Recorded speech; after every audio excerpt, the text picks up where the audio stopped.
Hey guys, welcome back to the channel. This is episode 2 of the drag car build.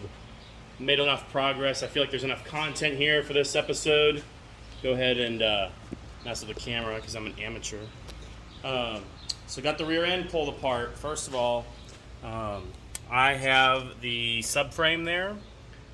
We've shifted it rearward 2 inches and also done the mounts for the Camaro LSD differential. I don't know if you can see the mounts in here. These are actually extended from the factory location forward, which shifts the whole subframe back 2 inches, effectively stretching the wheelbase of the car. And then, of course, you know when the wheels move back, so does the fender opening. So this got all cut out from the factory piece and shifted rearward and outward. Rearward 2 inches, maybe a little bit more, and then outward about 3 inches, and then also upward slightly. And the reason it's upward is I gotta have some room for that tire, but also this car's getting lowered 1 inch. So we want to keep it not a stance look, so I'm bringing this up to give more room, allow this to flow better up here where we're blending the shape in from the OEM fender to the lip. And then also it's going to be kind of an optical illusion. It'll make the car seem a lot lower than it actually is without actually having too much lower than the factory ride height. The suspension and ride height settings are only going to be lowered 1 inch actually, but with this setup it should look more like 2 or 3 inches, but it's going to be static, like coilover suspension for now. So I'm not planning on running bags or slamming this thing. It still needs to be streetable. Still need to be able to go over speed bumps and potholes and all the shitty Texas roads here. But back to the fender. Made this kind of wire mesh. These are all bent at a specific contour. You can see they kind of flow. If you look down the profile of the car, all these verticals are bent in 31-inch radius, give or take, with a little bit of flare back into the body of the car. And then we've got the horizontals. These guys are just underneath. They're just to connect these, to add some rigidity. Got some cross pieces in here. Everything else is just to make sure this doesn't flex or move once I pull it off the car. So this is going to come off the car, and then we'll take this over to the English wheel, and I'm going to roll some metal pieces to fit over this buck and lay them on. Once they fit, I've got enough pieces that I know I can puzzle piece this together, but it'll be nice and smooth. There won't be any Bondo in here. It'll just be a high build filler. I did find in the factory fenders there's some Bondo I found. I'll try and deck that all down. They're not much, but a couple spots. Looks like someone had the car before me, maybe rubbed it and then had it repaired, you know. But it's not a huge deal. We're gonna do some metal work anyway, so I'll be able to get rid of all that. Again, this car was no cherry.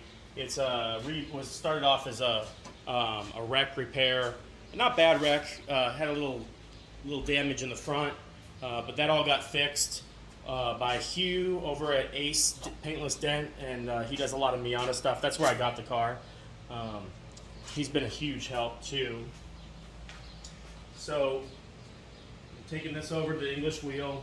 We're gonna roll the panel, get this all welded up next time. And while these 2 sides are going to be getting finished, we're going to be looking at more with assembling the V8 that's been on the engine stand for so long, and this baby's collecting dust. I got it all taped up so nothing will get in there, but putting the Holley intake on that guy. I went with the low ram cast Holley intake. I'll probably do a CNC billet lid for it. The cast one isn't bad here. You can see it's got the big opening for the throttle body snout, but I'll probably make this a custom piece, a CNC part, just to kind of take it up a notch, make it look a little bit cooler. You can see inside that guy, it's got all its hardware and seals and stuff, but it should fit under the hood pretty nice. So that's going to be the intake manifold. And then the factory motor, it's got to come out. Got a guy coming next weekend to pick up this engine and trans. Got it sold off. We won't be using it. Most of the pieces will be gone out of the way, and then I can start mocking up the turbos. Got some VS Racing mirror image 6267s here. These guys are awesome. I went ahead and welded a quick release like V-band Wiggins style clamp to them. Those are going to go on either side, kind of tucked up by the motor nicely. So that's that. Oh, the 5 lug conversion. These guys, I don't know if I showed you these guys.